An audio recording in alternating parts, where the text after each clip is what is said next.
Welcome to Glisso English. Real life stories. Welcome back to the channel.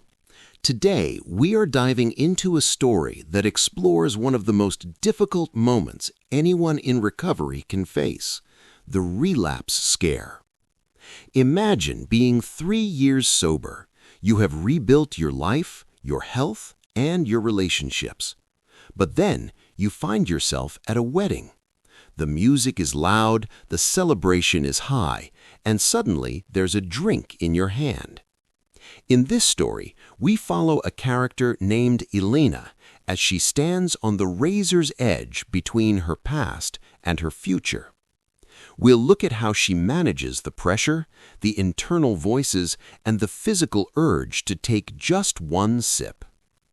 As we go through these 10 chapters, pay close attention to the vocabulary and the way Elena describes her emotions. This is a great way to practice English for real-life, high-stakes situations. Let's get into Chapter 1. The sun hung low over the vineyard, casting long, golden shadows across the wedding reception. Elena stood near the edge of the patio, away from the swirling dancers and the loud music. In her right hand, she held a chilled glass of gin and tonic, the ice cubes clicking softly against the rim. The glass was slick with condensation, making her palm feel cold and damp. She hadn't ordered the drink. A well-meaning waiter had simply placed it in her hand during the toast. It had been exactly 1,095 days since her last drink. 3 years of early mornings, difficult meetings, and hard-won clarity were balanced in that single glass.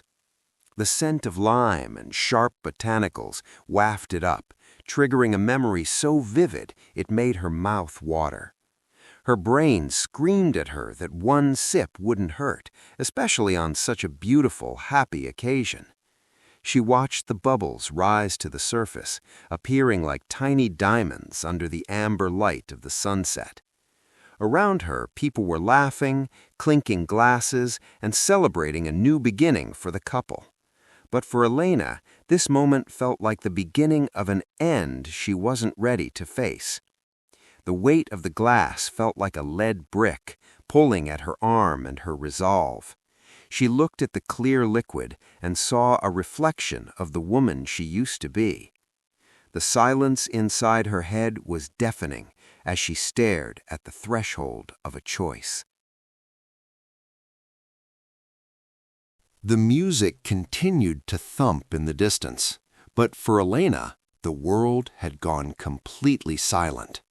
Her fingers tightened around the glass, and she felt a familiar, terrifying pull in her chest. It was muscle memory, the way her thumb traced the curve of the rim, perfectly fitted for a sip. Her mind drifted back to a Tuesday night 4 years ago, sitting alone in a dark kitchen with the same scent of lime. Back then, the drink was a shield, a way to numb the edges of a day that felt too sharp to handle. She remembered the heavy fog that used to settle over her life, blurring the faces of friends and the details of her work. Now, in the clear light of her sobriety, the memories felt like a warning from a stranger she used to know. A bead of condensation escaped the glass and rolled down her wrist, feeling like a cold trail of sweat. Her throat felt parched, an artificial thirst that had nothing to do with needing water and everything to do with habit. She looked at her reflection in the glass and barely recognized the wide-eyed, panicked woman looking back. 3 years of progress felt like a thin sheet of glass that was beginning to spiderweb and crack. She could almost taste the sharp, biting juniper on the back of her tongue without even moving her hand. The internal negotiator began to whisper, telling her that she had earned this, that she was strong enough now. It argued that a single toast wasn't a relapse, it was just a way to fit in with the crowd. But Elena knew that for her, there was no such thing as just one when the ghosts of the past were watching. The cheers of the crowd erupted as the first bridesmaid stood up to deliver her toast. Elena felt like an island in the middle of a roaring ocean, isolated by the secret weight in her hand. To everyone else, she was just another guest holding a drink, a successful friend celebrating a happy union. They didn't see the war being waged behind her eyes, or the way her knuckles had turned white. A friend bumped into her shoulder, laughing and raising a glass of champagne in a silent greeting. Elena forced a smile, a practiced mask that hid the trembling deep inside her bones. She realized then how invisible the struggle of recovery could be in a room full of celebration. The white noise of the party, the clinking forks, the upbeat pop music, the collective joy felt suffocating. She felt a sudden sharp pang of resentment toward the people around her who could drink without fear. They didn't have to count days. They didn't have to worry about a single liquid choice destroying their world. The speaker mentioned new beginnings and bravery, words that felt like a direct challenge to Elena's heart. She shifted her weight, looking for an exit, but she felt anchored to the spot by the heavy glass. She felt the eyes of the old Elena on her, waiting for the moment the mask would finally slip. The social pressure was a physical force, pushing the rim of the glass closer to her lips with every cheer. In a room full of her favorite people, she had never felt more completely and dangerously alone. The internal negotiator in her mind began to weave a complex web of excuses and lies. It whispered that 3 years of sobriety was a massive achievement, surely enough to prove she was cured. "You've changed," the voice insisted. "You aren't that desperate person sitting in the dark anymore." She looked at the golden liquid and wondered if she could handle being a social drinker just for tonight. The logic felt smooth and dangerous, like silk sliding over a sharp blade. She told herself that pouring the drink out would be rude or draw too much attention to her struggle. "Just a sip for the toast," the voice promised. "Nobody will even notice, and tomorrow you can go back to normal." She began to bargain with her future, weighing 1,000 days against one single fleeting moment. She imagined the cold burn in her throat and how it might instantly wash away the anxiety of the wedding. The negotiator argued that she deserved a reward for all the hard work and the long, lonely nights of staying clean. Elena stared into the lime wedge, watching a drop of juice fall into the clear gin like a poison. She realized the voice in her head wasn't her own.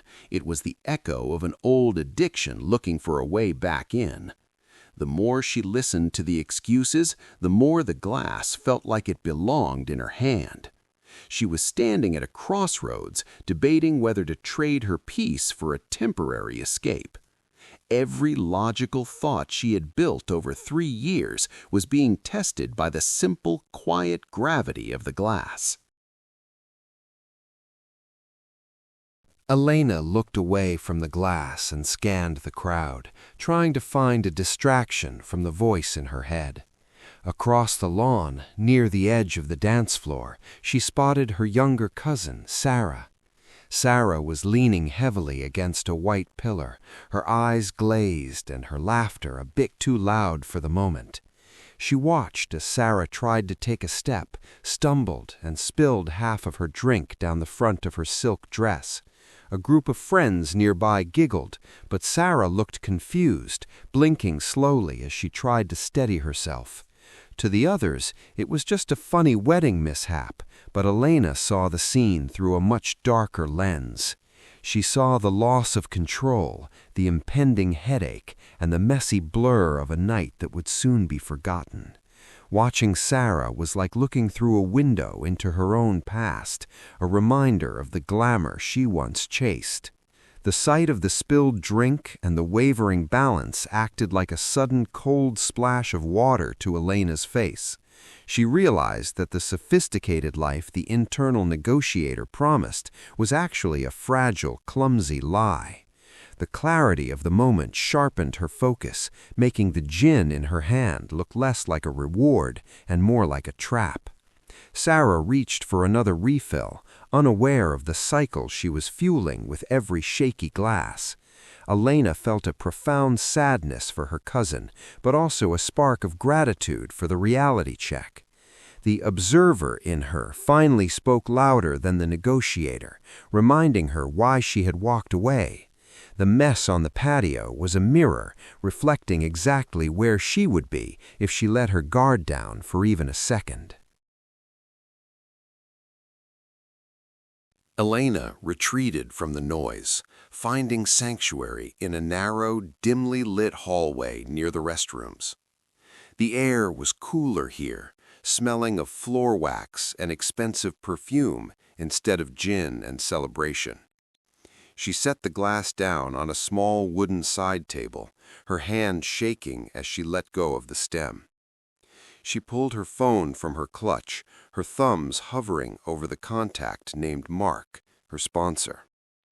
Her heart hammered against her ribs, a frantic rhythm that made it hard to catch her breath. She didn't need a lecture, she needed an anchor to pull her back to the reality of her progress.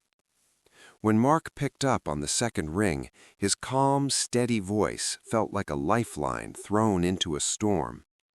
Elena whispered the truth into the receiver, admitting that she was scared and that the glass felt too light. "Play the tape to the end, Elena," Mark said softly, his voice cutting through the fog of her panic. She closed her eyes and visualized the next morning, the crushing guilt, the phone calls of apology, the broken trust.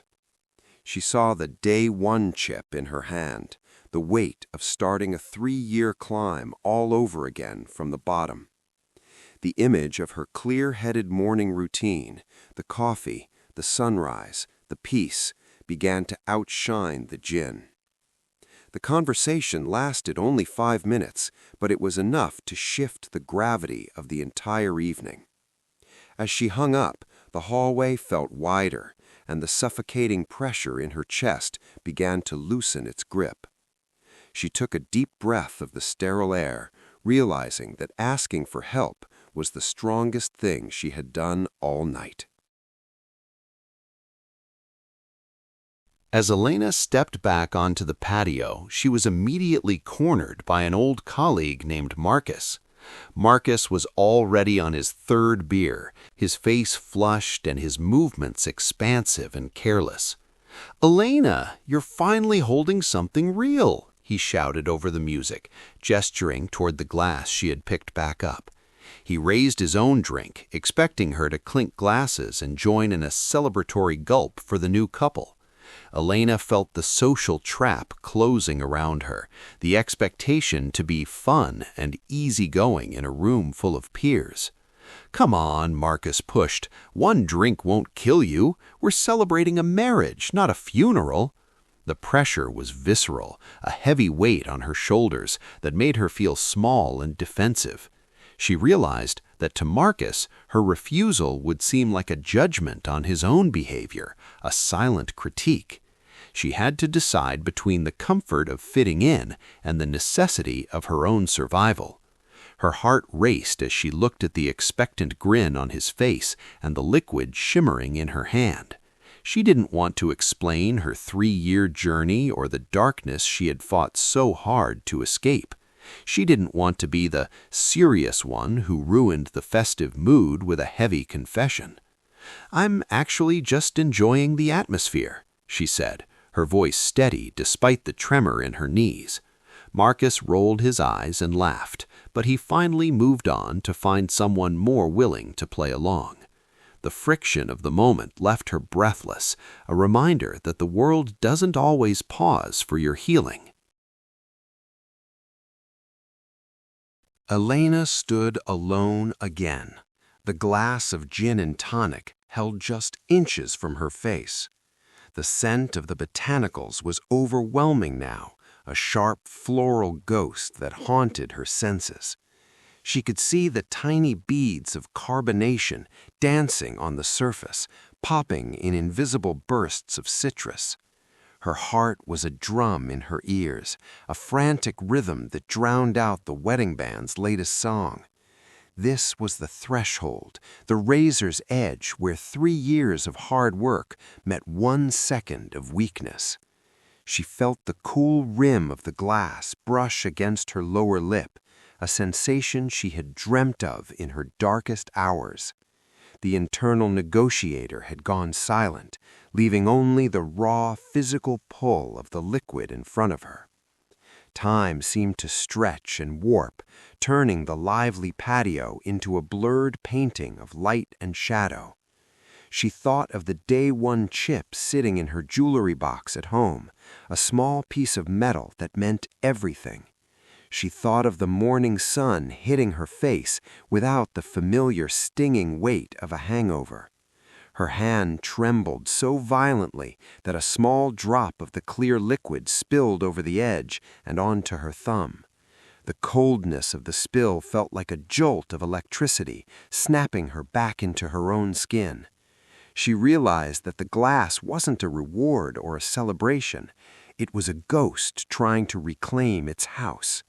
The choice wasn't about the wedding or Marcus or the toast. It was about the woman she wanted to be tomorrow. She closed her eyes, took one final deep breath of the gin scent, and slowly began to lower her arm. Elena finally reached the long, white-clothed bar at the far end of the patio. She didn't hesitate this time, setting the full, untouched glass down on a silver collection tray. The sound of the glass meeting the metal was a tiny, sharp ping that felt like a victory bell. She felt a literal weight lift from her shoulders, her lungs expanding with a sudden rush of fresh air. She signaled the bartender, who was busy shaking a stainless steel canister with practiced ease. "Just a sparkling water, please," she said, her voice sounding clearer and stronger than it had all night. "An extra lime," she added, a small, private smile touching the corners of her mouth. The bartender handed her a fresh glass, cold and bubbling, but without the heavy floral scent of the gin. She took a long, refreshing sip, the crisp carbonation stinging her throat in a way that felt clean. Walking back toward the center of the lawn, she felt a strange, quiet power in her stride. She rejoined her table, where her friends were still laughing and debating the merits of the wedding cake. The white noise of the party no longer felt like a threat. It was just the background to her life. She watched the bride and groom share a dance, their silhouettes bright against the darkening sky. She realized that she didn't need to be numb to enjoy the beauty of the moment. The internal negotiator had finally retreated into the shadows, defeated by a single conscious choice. The next morning, the sun crept through the curtains of Elena's bedroom, painting soft stripes of light across her duvet. She opened her eyes without the familiar, pounding rhythm of a headache or the dry, bitter taste of regret. The house was silent, save for the distant chirp of birds and the low hum of the refrigerator in the kitchen. Elena sat up slowly, stretching her arms and feeling the full, steady strength of her own body. She thought back to the night before, the cold glass, the scent of gin, and the suffocating pressure of the crowd. It felt like a dream now, a high-stakes play where she had finally learned her lines just in time.